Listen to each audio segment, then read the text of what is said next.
kita sebagai umat Nabi SAW. Satu-satunya perkuburan yang diketahui di mana posisinya dan di mana letaknya adalah perkuburan baginda Nabi SAW. Seluruh para nabi dan para rasul, ketika Allah Subhanahu wa taala memanggil mereka dan mewafatkan mereka, maka sampai sekarang tidak satu pun yang mengetahui di mana mereka dikuburkan. Kenapa? Karena ini merupakan salah satu di antara cara Allah menjaga perkuburan tersebut. Sebagaimana yang sering kita sebutkan, di antara fitnah yang terbesar adalah fitnah kubur.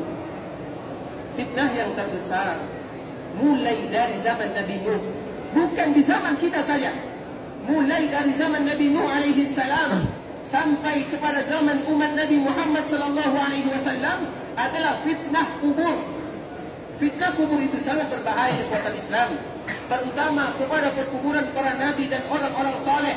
Betapa banyak kaum muslimin mereka yang sengaja datang ke perkuburan orang-orang saleh kemudian meminta kepada orang saleh tersebut.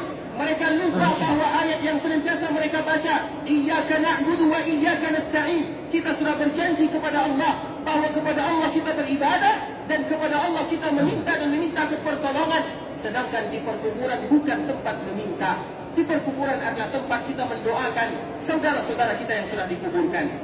Oleh karenanya, fitnah perkuburan adalah fitnah yang sangat besar, mulai zaman dari Nabi Nuh alaihi salam sampai zaman Nabi Muhammad sallallahu alaihi wasallam. Pernah ikhwatal Islam, di zaman Umar bin Khattab radhiyallahu ta'ala anhu, ketika Umar bin Khattab memerintahkan sahabat-sahabatnya untuk menaklukkan Faris atau Furs, atau yang kita kenal dengan perang Al-Qadisiyah, yang dipimpin oleh sahabat Sa'ad bin Abi Waqqas radhiyallahu ta'ala anhu.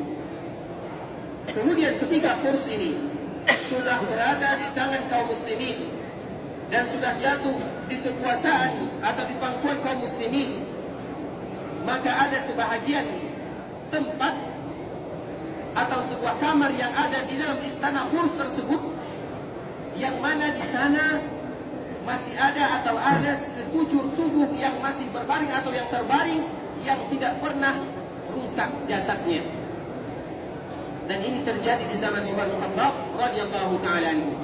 Sehingga ikhwatal Islam, dan panjangnya sangat panjang, dan jasadnya ini utuh dan disimpan oleh orang-orang Furs tersebut, disimpan oleh orang-orang Faris tersebut. Kemudian dilihat oleh kaum muslimin. Kemudian ketika dilihat oleh kaum muslimin, maka jasad tersebut sangat utuh, tidak ada rusaknya. Dan kita tahu satu-satunya jasad yang tidak akan rusak dan utuh adalah jasad para nabi dan orang-orang saleh yang diridai oleh Allah Azza wa Jalla. Kemudian di pangkal atau di kepala jasad tersebut ada sebuah kitab. Nah, kitab ini berbahasa Ibrani. Kemudian diambil oleh sahabat Nabi sallallahu alaihi wasallam, kemudian diterjemahkan ke dalam bahasa Arab. Kemudian para sahabat bertanya kepada orang-orang yang ada di sekitarnya, kenapa kalian tidak menguburkan jasad ini? Kenapa kalian menyimpannya di dalam kamar? Jadi jasad ini tidak dikuburkan, mereka simpan di dalam kamar raja, dan jasad ini utuh. Maka para sahabat bertanya kepada orang yang ada di sana, kenapa kalian tidak menguburkan jasad tersebut? Apa sebabnya? Apa kata orang-orang yang ada di Furs? Setiap kali kami mendapatkan musibah, maka ketika kami meminta kepada jasad ini atau kepada mayat ini, maka langsung dikabulkan. Kalau seandainya kami ditimpa kemarau yang sangat panjang, maka kami akan keluarkan jasad tersebut. Nah, ketika kami keluarkan jasad tersebut, maka Allah langsung menurunkan air hujan.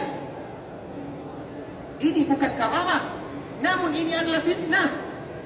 Kenapa kita katakan demikian? Sehingga sahabat Hudzaifah bin Yaman, dia mengirim surat kepada Umar bin Khattab radhiyallahu ta'ala anhu, wahai Umar, kami menemukan ini dan itu, kami menemukan sebuah jasad, dan jasad ini atau mayat ini disebutkan oleh para ulama, namanya adalah Daniel. Intinya dia adalah orang saleh atau para nabi atau nabi Bani Israel.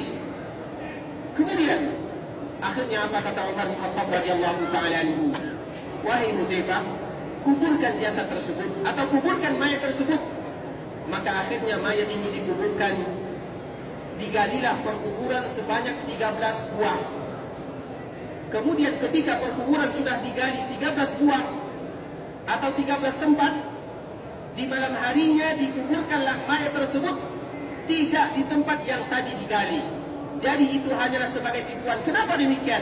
Dan apa sebab para sahabat melakukan yang demikian? Supaya orang-orang yang ada di sana, mereka tidak datang di perkuburan dan meminta di perkuburan tersebut, walaupun dia adalah orang yang saleh. Namun ketika manusia meminta kepadanya, itulah yang dinamakan dengan fitnah terbesar. Makanya ikhwatul Islam, kita lihat banyak di antara kaum muslimin yang kadang mereka meminta kepada Allah siang dan malam, namun belum dikabulkan. Namun ketika mereka datang ke perkuburan, terutama ke perkuburan orang saleh, langsung dikabulkan oleh Allah Azza wa Jalla. Itu bukan karamah, namun itu adalah fitnah. Dan ini adalah di antara salah satu cara syaitan untuk menyesatkan anak Adam, supaya bagaimana kita terus meminta di perkuburan, bukan meminta kepada Allah. Kita contohkan kepada contoh yang lain. Ada sebahagian kaum muslimin yang mereka ditimpa musibah penyakit. Sudah ratusan dokter yang mereka datangi, tidak sembuh-sembuh. Akhirnya mereka datang ke dukun. Baru sekali saja datang ke dukun langsung sembuh. Ketahuilah ini bukan yang namanya karamah, namun ini adalah fitnah. Kenapa kita katakan dengan fitnah? Supaya kita terus datang kepada dukun tersebut, yang mana kalau kita datang, yang mana pada akhirnya kita akan disesatkan. Karena itu merupakan cara syaitan untuk menyesatkan anak Adam. Karena Rasulullah SAW melarang kita datang ke perdukunan. Man ata kahinan, man ata arrafan aw kahinan fasaddaqahu bima yaqul faqad kafara bima unzila ala Muhammadin sallallahu alaihi wasallam. Barang siapa yang datang ke tukang ramal, barang siapa yang datang ke dukun, kemudian dia percaya dengan apa yang mereka katakan dan yang mereka ucapkan, maka dia sudah mengingkari apa yang dibawa oleh Nabi kita Muhammad sallallahu alaihi wasallam. Walaupun kadang-kadang banyak kaum muslimin datang ke perdukunan langsung diberikan kesehatan. Ini bukan karamah, namun itu adalah fitnah. Apa maksudnya? Cara syaitan untuk menyesatkan anak Adam. Nah, begitu juga dengan perkuburan. Banyak yang berdoa kepada Allah siang dan malam tidak dikabulkan oleh Allah. Namun baru sekali saja dia datang di perkuburan langsung dikabulkan. Itu bukan karamah, namun fitnah. Karena Allah melarang kita berdoa kecuali kepada Allah. Meminta hanya kepada Allah. Siapa yang mengatakan demikian? Allah.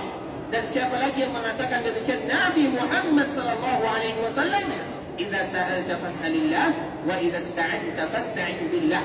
Apabila kalian minta apa saja, minta hanya kepada Allah. Apabila kalian ingin minta perlindungan, pertolongan, minta hanya kepada Allah Subhanahu wa taala. Sehingga ikhwatul Islam, alhamdulillah, ini tidak terjadi kepada umat baginda Rasulullah sallallahu alaihi wasallam. Karena Allah menjaga perkuburan Nabi kita yang mulia sallallahu alaihi wasallam, dan Allah memberikan kemuliaan kepada kita sebagai umat Nabi sallallahu alaihi wasallam. Satu-satunya perkuburan yang semuanya kita tahu dan diketahui oleh umatnya adalah perkuburan Nabi sallallahu alaihi wasallam, dan kita dianjurkan untuk berziarah ke perkuburan baginda Rasulullah sallallahu alaihi wasallam sambil mengucapkan assalamu alayka ya Rasulullah wa rahmatullahi wa barakatuh. Sallallahu wa sallama wa baraka alayka wa jazaka afdala ma jaza nabiyyan an ummati. Itu adalah doa yang diajarkan oleh baginda Nabi sallallahu alaihi wasallam dan dinukilkan oleh para ulama rahimahumullah.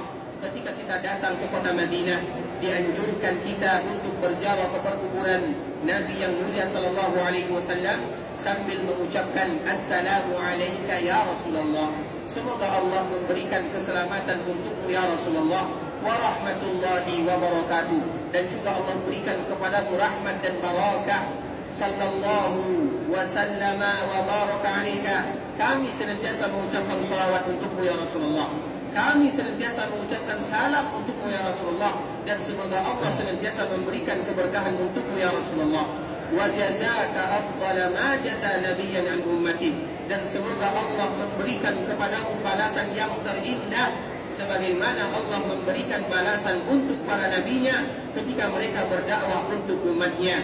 Itu adalah doa yang terindah yang kita baca dan dibaca kaum muslimin ketika mereka datang berziarah ke perkuburan baginda Rasulullah sallallahu alaihi wasallam adalah doa yang terindah, yang di sana dikumpulkan seluruh kebaikan, selawat dan salam. Kemudian doa yang terindah buat baginda Rasulullah sallallahu alaihi wasallam.